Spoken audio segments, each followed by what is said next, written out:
Friends, मी Vishakha global online मराठीमध्ये आपल्या सर्वांचं स्वागत आहे. आजच्या सेशनमध्ये आपल्याला शिवाजी विद्यापीठ कोल्हापूर या युनिव्हर्सिटीच्या पी-एच-डी एंट्रन्स टेस्टसाठी रिसर्च मेथोडॉलॉजीचा स्टडी करायचा आहे.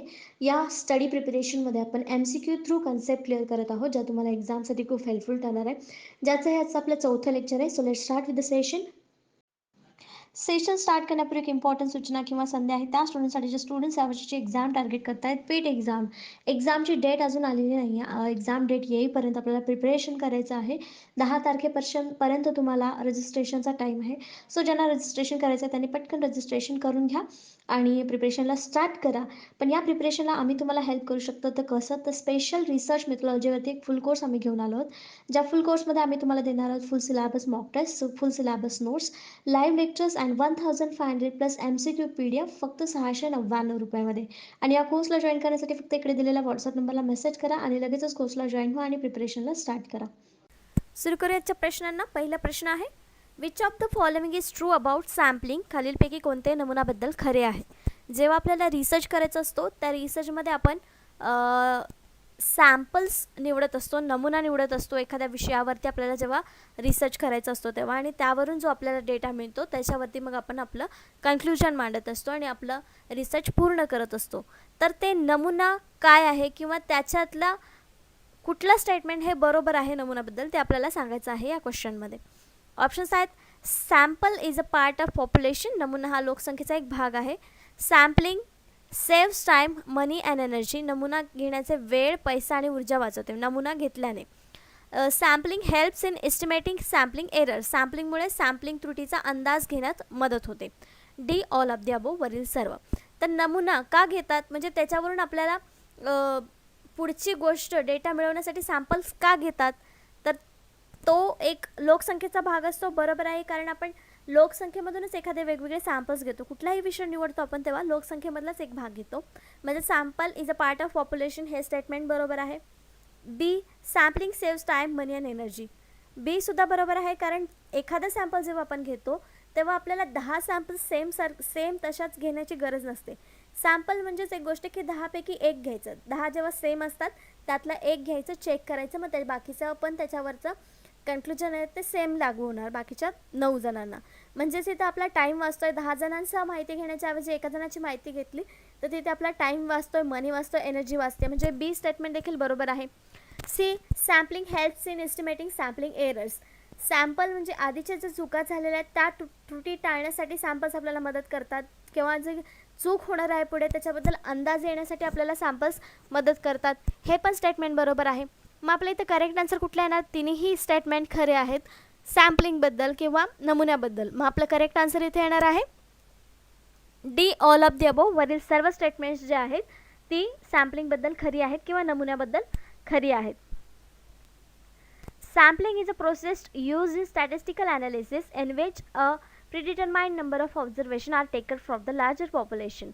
तर सॅम्पलिंग म्हणजे काय सांगितलेलं आहे की खूप मोठ्या लोकसंख्येतून काही स्टॅटिस्टिकल मेथडनी म्हणजे सांख्यिकीय मेथडनी चॉईस केलेलं म्हणजे निवडलेले लोक असतात त्याला आपण सॅम्पल्स असं म्हणू शकतो. The methodology use to sample form a larger population depends on the type of analysis being perform, but it may include simple random sampling और सिस्टमॅटिक सॅम्पलिंग. हां, सिम्पलचे वेगवेगळे टाईप्स आहेत. Random sampling, systematic sampling. काल पण आपण काही types बघितले, क्लस्टर सॅम्पलिंग, कोटा सॅम्पलिंग, जे काही प्रकार आहेत सॅम्पलिंगच्या त्या प्रकारानुसार ते वेगवेगळे सॅम्पल्स आपण निवडत असतो. पण ते कशामधून निवडतो तर लार्जर नंबर ऑफ पॉप्युलेशन म्हणजे खूप मोठ्या लोकसंख्येतून हे सॅम्पल्स आपण निवडत असतो. तर सॅम्पलिंग काय आहे? एक प्रोसेस आहे कशाची? मोठ्या लार्जर पॉप्युलेशनमधून थोडं आपल्याला ऑब्झर्वेशनसाठी किंवा आपल्याला अभ्यास करण्यासाठी नंबर्स निवडणे किंवा काही लोक त्याच्यामध्ये निवडणे, त्याला आपण सॅम्पलिंग म्हणू शकतो. Next question, sampling cases means, नमुन्याची प्रकरणे म्हणजे काय? केस जसं नमुना असतो त्याचे केसेस असतात वेगवेगळे, सॅम्पलिंग केसेस ज्याला आपण म्हणतो. तर ते सॅम्पलिंग म्हणजे नमुन्याची प्रकरणे म्हणजे काय? ऑप्शन्स आहेत, sampling using a sampling frame, sampling frame वापरून एक नमुना तयार करणे. Identifying people who are suitable for research, संशोधनास योग्य लोक असे ओळखणे. Literally the researcher's brief case, अक्षरशः संशोधकाचे संक्षिप्त प्रकरण असतं. Sampling of people, newspaper, television programmes etcetera, लोकांचे नमुने घेणे, वर्तमानपत्रे, दूरदर्शन कार्यक्रम इत्यादी. सॅम्पलिंग केसेस म्हणजे उदाहरणं असं म्हणू शकतो आपण. सॅम्पल काय काय असू शकतात त्यांना सॅम्पल केसेस असं आपण म्हणू शकतो. मग आपल्या या ऑप्शन्सपैकी करेक्ट ऑप्शन काय असणार आहे इथे?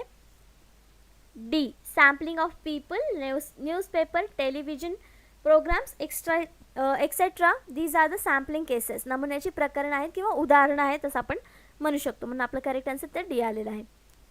Sampling in case study research involves decision that the researchers make regarding sampling strategies, the number of case studies, and the definition of unit of analysis. It is central theory of building. The sampling cases काय study करायला सांगतं आपल्याला की samples कसे कसे घेतले पाहिजेत, त्यात स्ट्रॅटेजी कुठल्या असल्या पाहिजेत किंवा एखादी केस स्टडी केल्यानंतर त्याच्यावरती दुसरे सॅम्पल्स कसे निवडले पाहिजेत याबद्दल माहिती मिळण्यासाठी हे सॅम्पल केस आपण घेत असतो. याच्यामध्ये नंबर्स आपण ठरवू शकतो की केसेस किती घेऊ शकतो, केस स्टडी ज्याला म्हणतो आपण त्या स्टडी किती घेऊ शकतो हे नंबर्स आपण ठरवू शकतो. त्याचं ॲनालिसिस केल्यानंतर मग आपल्याला एखादी थेअरी बिल्ड करायला सोपं जातं. Next question. The aggregate of all the units pertaining to the study is called. अभ्यासाशी संबंधित सर्व युनिट्सचे एकत्रीकरण म्हणजे काय? Aggregate all the units pertaining to the study is called. आपण जे आता जे प्रश्न बघितले तिन्ही, तिसरा प्रश्न देखील हा सॅम्पल्सशीच रिलेटेड आहे. त्यांनी असं विचारलं आहे की अभ्यासाशी संबंधित सर्व युनिट्सचं एकत्रीकरण. इथे युनिट या अर्थाने वापरले की सॅम्पल्सचं एकत्रीकरणाला आपण काय म्हणतो? सॅम्पल्स माहिती आपण लोकांमधलेच घेत असतो. मग त्या युनिट्सला एकत्रितकरण म्हणजे एकत्रितपणे काय म्हणू शकतो? ऑप्शन्स आहेत population, universe, unit, sample, frame. तरी ऑलरेडी आपल्या प्रश्नामध्ये युनिट आहे, मग त्यामुळे युनिट आपलं करेक्ट आन्सर असणार नाही. सॅम्पल्स त्याला म्हणता येईल का? नाही, ते सगळं एकत्रित नसतं. सॅम्पल्स आपण चॉईस केलेले असतात किंवा त्याचे वेगवेगळे प्रकार पडलेले असतात. फ्रेम येईल का? नाही. मग आपलं करेक्ट आन्सर इथे काय असणार आहे? Population or universe. कारण ते सगळेच सॅम्पल्स त्याच्यामध्ये एकत्रित आहेत, सगळे युनिट्स त्याच्यामध्ये एकत्र आहेत, म्हणून ते एक पॉप्युलेशन ऑर युनिवर्स आहेत. पॉप्युलेशन म्हणजे काय? The aggregate of all units pertaining to the study असं देखील आपण म्हणू शकतो. रिलेटेड टू सॅम्पलिंग म्हणून याचं करेक्ट आन्सर आपला ए आलेला आहे. सॅम्पलिंगचे काही पॉईंट्स आहेत ते आपण बघूयात. The aggregate of all the units pertaining to the study is called a population or universe. जे आता आपण बघितलं स्टेटमेंट की जे ॲग्रिगेट्स युनिट्स एकत्रितपणे काम करतात त्यांना आपण काय म्हणतो? पॉप्युलेशन किंवा युनिवर्स म्हणतो. A member of a population is an element. जे पॉप्युलेशनचे मेंबर असतात त्याला आपण इलिमेंट म्हणतो किंवा युनिट म्हणू शकतो. एलिमेंट ऑफ स्टडी असं म्हणू शकतो, म्हणजेच इलिमेंट हा शब्द देखील त्याला म्हणू शकतो. अ part of a population is called samples. तर हे जे वेगवेगळे आपल्याला ऑप्शन्समध्ये आले होते की युनिट काय आहे, इलिमेंट काय आहे, सॅम्पल काय आहे, पॉप्युलेशन आणि युनिवर्स काय आहे, तर त्याची ही स्टेटमेंट आपल्याला आन्सर्स देत आहेत. The aggregate of all units pertaining to the study is population. The member of population is element. A part of the population is a sample. The process of drawing a sample from the population is called sampling. सॅम्पलिंगची ही व्याख्या थोडक्यात करता येईल आपल्याला की the process of drawing a sample from population. The list of sampling units from which a sample is taken is called sampling frame. Sampling फ्रेमची व्याख्या इथे काय दिलेली आहे? लिस्ट, जे सॅम्पल युनिट्स आहेत त्या सगळ्यांची लिस्ट, त्याला आपण सॅम्पलिंग फ्रेम असं म्हणू शकतो. ह्या सॅम्पलिंगच्या काही कन्सेप्ट आहेत, छोटे छोटे आहेत, ते आपल्याला लक्षात ठेवायचे आहेत. नेक्स्ट क्वेश्चन आहे 4 नंबरचा. Dash dash refers to those elements from which samples are specifically chosen or selected for research. Dash dash त्या घटकांचा संदर्भ आहे ज्यातून नमुने विशेषतः निवडले जातात किंवा संशोधन निवडले जातात. आपल्याला प्रश्न असा दिलेला आहे की ज्यातून आपण सॅम्पल्स निवडतो, जे एलिमेंट्स असतात ते सॅम्पल्ससाठी निवडलेले जातात, ते कुठल्या गटातून किंवा कुठल्या गोष्टीतून निवडले जातात.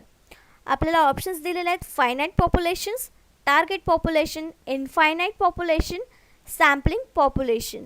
तर याचं करेक्ट आन्सर आहे बी, टार्गेट पॉप्युलेशन म्हणजे लक्ष्य लोकसंख्या.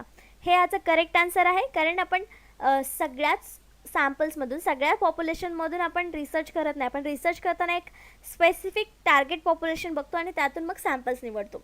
समजा आपला विषय आहे की सरकारी नोकरी करणारे लोक, तर त्यातून आपलं टार्गेट पॉप्युलेशन काय असणार आहे? तर जे गव्हर्मेंट सर्व्हिस करत आहेत, सरकारी नोकरी करत आहेत, हे आपलं टार्गेट पॉप्युलेशन असणार. लक्ष्य लोकसंख्या असणार आहे. तर इनफायनाईट, फायनाईट आणि सॅम्पलिंग पॉप्युलेशनमधून आपण सॅम्पल्स निवडायला जाणार नाही, ते आपल्याला खूप कठीण होईल. मग आपण कशातून निवडणार आहोत? ते टार्गेट पॉप्युलेशनमध्ये, लक्ष्य लोकसंख्येमधून ते आपण निवडणार आहोत. म्हणजे आपलं करेक्ट ऑप्शन बी आलेलं आहे. The target population is the group of individuals that the intervention intends to conduct research in and draw conclusions from.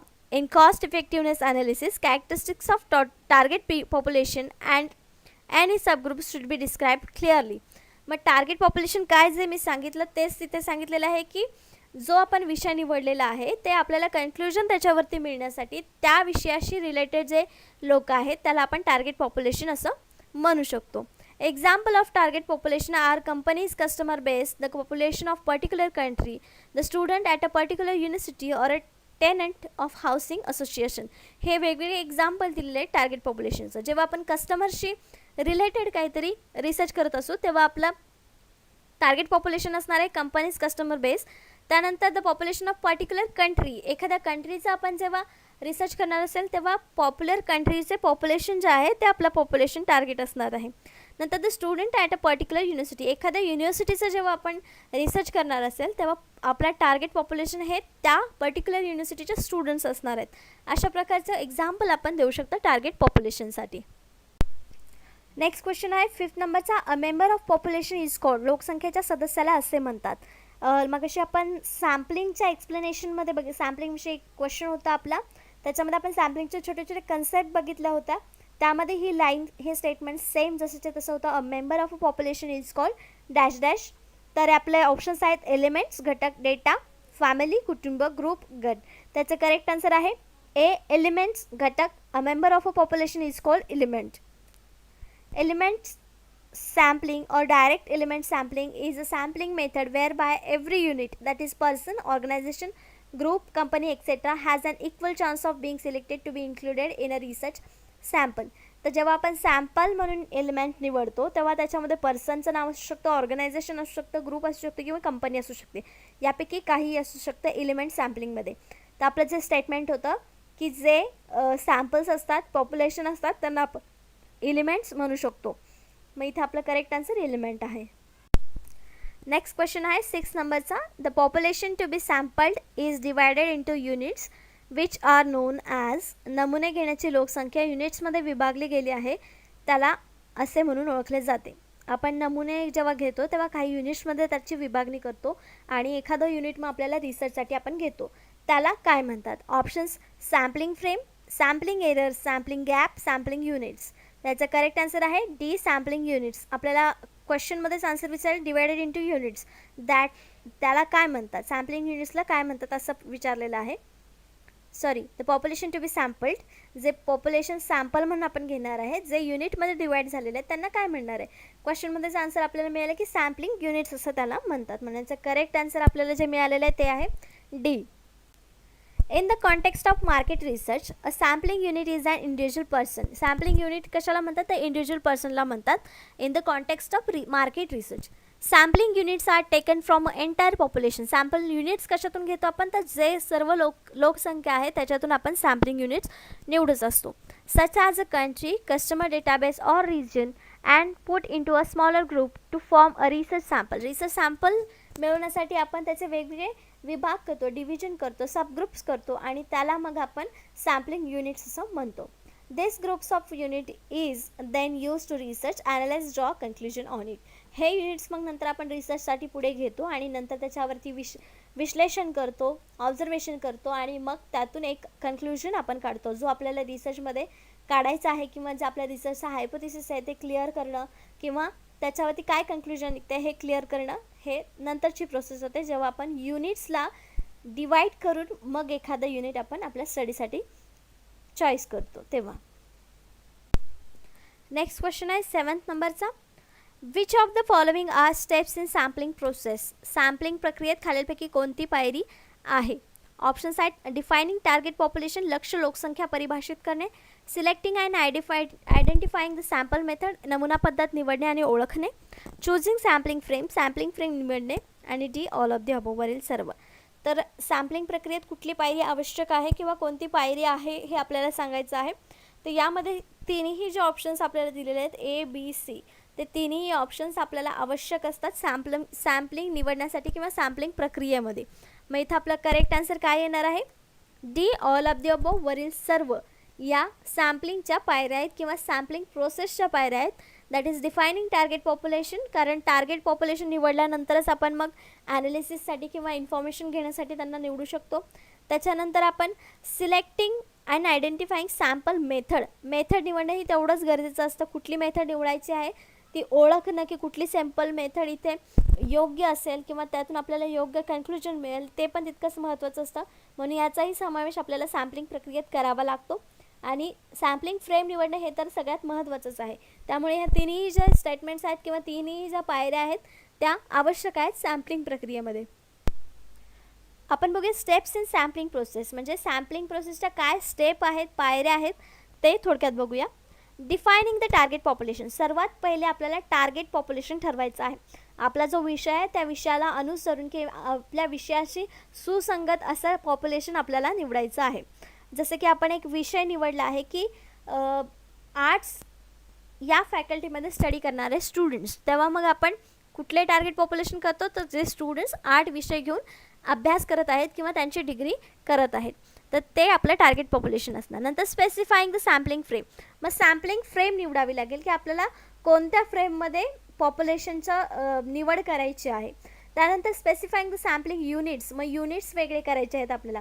त्यामध्ये पण देखील आपल्याला जर आर्ट्समध्ये एखादा स्पेशल विषय घ्यायचा असेल आणि त्यातले मग स्टुडंट निवडायचे असेल तेव्हा आपल्याला ते युनिट्स बनवावे लागतील. कुठल्या कुठल्या विषयाचे आर्ट्स फॅकल्टीमधले स्टुडंट्स आहेत ते युनिट्स आपले तयार होतील. सिलेक्टिंग ऑफ सॅम्पल मेथड, मग मेथड आपल्याला कुठली यूज करायची आहे, त्याच्यामध्ये क्वेश्चनायर यूज करणार आहे की कशी इंटरव्ह्यू घेणार आहोत त्या स्टुडंट्सचा आपण, त्यातली एखादी मेथड आपल्याला निवडावी लागेल जेव्हा त्यांच्याकडून डेटा कलेक्ट करायचा असेल तेव्हा. मग डिटर्मिनेशन ऑफ सॅम्पल साईज, मग सॅम्पलची साईज किती घ्यायची आहेत, सगळ्या देशातल्या युनिव्हर्सिटीमधल्या स्टुडंट्स घेऊन चालणार आहे का आपल्याला? नाही. मग प्रत्येक स्टेटमधल्या एका युनिव्हर्सिटीचे स्टुडंट्स घेऊन चालेल का? तसंही करू शकतो. किंवा एकाच युनिव्हर्सिटीमधल्या प्रत्येक एक स्टुडंट घेतला तरी पण आपली प्रोसेस तिथे सॅम्पल साईज डिसाईड होऊ शकते. स्पेसिफाईंग द सॅम्पलिंग प्लॅन, मग सॅम्पलिंग प्लॅन काय आहे आपला, किती स्टुडंट आपण घेणार आहे, मग त्याच्यावरून आपला रिझल्ट कसा येणार आहे हे सगळं आपण प्लॅन करू शकतो. सॅम्पलिंग प्लॅन ज्याला आपण म्हणू शकतो. सिलेक्टिंग द सॅम्पल, आणि हे सगळं झाल्यानंतर मग आपले सॅम्पल्स हे सिलेक्ट होणार आहेत. या सगळ्या प्रोसेसमधून गेल्यानंतर लास्टला मग सॅम्पल सिलेक्ट केले जातात. जे आपल्याला आवश्यक आहेत प्रत्येक सॅम्पलमध्ये आपल्या रिसर्चसाठी ते आपण सॅम्पल म्हणून निवडतो. मग इथे आपली सॅम्पल घेण्याची किंवा सॅम्पल निवडण्याची प्रोसेस कंप्लीट होते. नेक्स्ट क्वेश्चन 8 नंबरचा, पॉप्युलेशन व्हॅल्यू इज कॉल्ड, लोकसंख्या मूल्याला असे म्हटले जाते. काय म्हटलं जातं? लोकसंख्येचे मूल्य जे असतं त्याला आपण काय म्हणतो? ऑप्शन्स आहेत पॅरामीटर, स्टॅटिस्टिक्स, व्हेरिएबल्स आणि डेटा. तर आपलं करेक्ट आन्सर इथे असणार आहे पॅरामीटर्स. पॅरामीटर्स हा एक वर्ड आहे जो कशाला बोललं जातं, पॉप्युलेशनची जी काय व्हॅल्यू आहे त्याला पॅरामीटर म्हटलं जातं. त्याच्यामध्ये पॉप्युलेशन व्हॅल्यू मोजली जाते असं आपण म्हणू शकतो. तर पॅरामीटर म्हणजे काय आपण बघूया. A parameter is a numerical quantity or attribute of population that is estimated using data collected from the population. तर हा न्यूमेरिकल क्वांटिटी असणारा म्हणजे सांख्यिकीय मोजमाप असलेला एक गोष्ट आहे जे आपण डेटा कलेक्ट करतो लोकसंख्येमधून, त्याच्यासाठी हे वापरलं जातं parameter word. Parameter are to populations as a statistics are the samples, म्हणजे पॅरामीटर हे लोकसंख्येमध्ये जे स्टॅटिस्टिक्स सॅम्पल आपण गोळा करणार आहोत त्याच्यासाठी वापरले जातात. Parameters may also refers to the specific aspects of sampling distribution. याच्यामध्ये कशासाठी वापरलं जातं पॅरामीटर, की सॅम्पलिंगचं डिस्ट्रीब्युशन करण्यासाठी किंवा जर टेस्ट आपण घेतो, स्टॅटिस्टिक्स टेस्ट म्हणतो आपण, Z test, F test, T test, या सगळ्या ज्या टेस्ट आहेत त्याच्यासाठी रेफरन्स देण्यासाठी किंवा त्या डिस्ट्रीब्युशन करण्यासाठी हे पॅरामीटर्स आपण वापरतो. For example, when estimating the mean weight loss for subscribers of a particular weight loss plan, जे पर्टिक्युलर वेट लॉस प्लॅन वापरत आहेत त्यांनी सबस्क्राईब केलेलं आहे त्या प्लॅनसाठी, त्या कॅटेगरीतले सगळे लोक त्याला आपण पॅरामीटर म्हणू शकतो. म्हणजे आपण जनरली वापरतो वर्ड की हां या पॅरामीटरमध्ये बसणारे स्टुडंट्स या एक्झामला बसू शकतात. हे पॅरामीटर वर्ड आपण इथे असं वापरू शकतो. The most straightforward point estimate is the sample mean. Sample mean काढण्यासाठी आपण पॅरामीटर हा वर्ड वापरतो असे इथे आपण म्हणू शकतो. नेक्स्ट क्वेश्चन आहे 9 नंबरचा, सॅम्पल व्हॅल्यू इज कॉल्ड, नमुना मूल्य याला असे म्हटले जाते. काय म्हटलं जातं? पॉप्युलेशन व्हॅल्यूला आपण पॅरामीटर म्हणतो. मग इथे सॅम्पल व्हॅल्यू विचारलेली आहे. ऑप्शन्स आहेत पॅरामीटर, स्टॅटिस्टिक, आकडेवारी, व्हेरिएबल, चल, डेटा. तर आपल्या ऑप्शन्समध्ये इथे करेक्ट आन्सर आपल्याला लगेच सापडेल. जेव्हा पॉप्युलेशनच्या व्हॅल्यूला पॅरामीटर्स म्हणतात, तर सॅम्पलच्या व्हॅल्यूला आपण काय म्हणणार, स्टॅटिस्टिक. एकच वर्ड आहे जो सॅम्पल्सची व्हॅल्यू सांगू शकतो आपल्याला, म्हणून आपल्या इथं करेक्ट वर्ड आहे, करेक्ट ऑप्शन आहे स्टॅटिस्टिक्स, आकडेवारी. सॅम्पल व्हॅल्यूला आपण स्टॅटिस्टिक असं म्हणतो. A sample value is the value of statistic calculating using the values of sample. सॅम्पलच्या व्हॅल्यू कशा मोजल्या जातात, तर स्टॅटिस्टिक जे काय आहे आपले नंबर्स आहेत त्याला कॅल्क्युलेट केलं जातं, त्याची व्हॅल्यू जे निघेल ते सॅम्पलची सॅम्पल व्हॅल्यू आहे असं आपण म्हणू शकतो. A population value also called parameter. जसं आता लास्ट आपण क्वेश्चनमध्ये बघितलं की पॉप्युलेशनची व्हॅल्यू जी आहे त्याला पॅरामीटर म्हणतात. Is calculating using all the values of the entire population. सगळ्या पॉप्युलेशनच्या व्हॅल्यूज कॅल्क्युलेट करून आपण सॅम्पल व्हॅल्यूज काढत असतो. म्हणजे आपलं करेक्ट ऑप्शन काय आलं होतं, सॅम्पल व्हॅल्यूला काय म्हणतो आपण, स्टॅटिस्टिक्स. नेक्स्ट क्वेश्चन आहे 10 नंबरचा. A complete survey of population is called. लोकसंख्येचं संपूर्ण सर्वेक्षण असे म्हणतात. कशाला म्हणतात, ऑप्शन्स आहेत सेन्सस, जनगणना, सॅम्पल म्हणजे नमुना, रिपोर्ट म्हणजे अहवाल, D none of the above, वरीलपैकी कोणतेही नाही. आपण आपल्या स्कूल लेवलच्या एज्युकेशनमध्ये देखील संपलेलं आहे की पॉप्युलेशनचा दर 10 वर्षांनी सर्वे होत असतो, ज्याला आपण सेन्सस म्हणून ओळखतो, म्हणजे जनगणना ज्याला म्हणतो. दर 10 वर्षांनी ही जनगणना होत असते. तर आपल्या इथे करेक्ट आन्सर देखील ए आहे, सेन्सस, जनगणना. A complete survey of population is called census, जनगणना. Census includes the total process of collecting, compiling, analyzing, evaluating, publishing and disseminating statistical data regarding the population and housing and their geographical location. तर census म्हणजे काय दिलेलं आहे की सगळंच लोकसंख्येविषयी माहिती गोळा करणं, ते जमा करणं, मग त्याचं विश्लेषण करणं, त्याला मूल्यांकन करणं, त्याला पब्लिश करणं, त्याच्यानंतर त्याचा स्टॅटिस्टिकल डेटा काय आहे, त्याच्यामध्ये वेगवेगळ्या गोष्टी म्हणजे ते राहणं त्यांचं कुठं आहे, त्यांच्या हाऊसिंगबद्दल माहिती, त्यांचं जॉग्राफिकल लोकेशन, ही सगळी माहिती सेन्ससमध्ये इन्क्लूड केलेली असते. दर 10 वर्षांनी ही माहिती अपडेट होत असते आणि त्यावरूनच आपल्याला प्रत्येक म्हणजे देशामध्ये देशाची लोकसंख्या आज किती आहे, यावर्षी किती आहे, हे आपल्याला लक्षात येत असतं. Population characteristics include demographic, social and economic data are provided as of particular date, reference period. तर इथे काय दिलेलं आहे आपल्याला की पॉप्युलेशनचे कॅरेक्टरिस्टिक्स जे आहेत त्याच्यामध्ये असतात सेन्ससमध्ये सोशल, इकॉनॉमिक, डेमोग्राफिक म्हणजे लोकसंख्येविषयी, सामाजिक किंवा आर्थिक माहिती देखील या सेन्ससमध्ये आपल्याला मिळालेली असते. म्हणजे किती लोक बेरोजगार आहेत, किती लोकांना रोजगार नाही आहे, त्याच्यानंतर किती लोकांना रोजगार मिळतोय पण भूक मार होते किंवा जीवन जगण्यासाठी त्यांच्याकडे आवश्यक पैसे नाही आहे, ही सगळा डेटा जो इन्फॉर्मेशन जे आहे ते आपल्याला सेन्ससमधून मिळते किंवा सेन्ससवरती रिसर्च केल्यानंतर आपल्याला प्राप्त होत असते. पण पर्टिक्युलर डेटमध्ये, पर्टिक्युलर पिरियडमध्ये, रेफरन्स पिरियडमध्ये. का, कारण तो दर 10 वर्षांनी होते, म्हणजे 10 वर्षाच्या पिरियडसाठी ती माहिती व्हॅलिड असते. त्यानंतर ती माहिती अपडेट होते दर 10 वर्षांनी आणि त्याच्यातून मग आपल्याला पुढच्या नेक्स्ट अपडेटेड माहिती पुढच्या 10 वर्षांनीच मिळते. त्याला आपण जनगणना किंवा सेन्सस असं म्हणतो. तर अशा प्रकारचे आजचे 10 प्रश्न आणि 10 कन्सेप्ट आपल्या इथे संपलेले आहेत. आजच्या व्हिडिओमध्ये किंवा आजच्या सेशनमध्ये आपण सॅम्पलिंग या टॉपिकवरचे क्वेश्चन्स बघितलेले आहेत 10 आणि त्या 10 क्वेश्चन्सवरचे 10 कन्सेप्ट सॅम्पलशीच रिलेटेड होत्या. नेक्स्ट लेक्चरमध्ये आपल्याला रिसर्च मेथॉडॉलॉजीच्या काही डेफिनेशन्स, त्याचे कॅरेक्टरिस्टिक्स बघायचे आहेत, ते एक्सप्लेन करायचे आहेत. त्यानंतर आणखीन काही टॉपिक होतील नेक्स्ट लेक्चरमध्ये. आजच्या लेक्चरसाठी धन्यवाद. थँक्यू.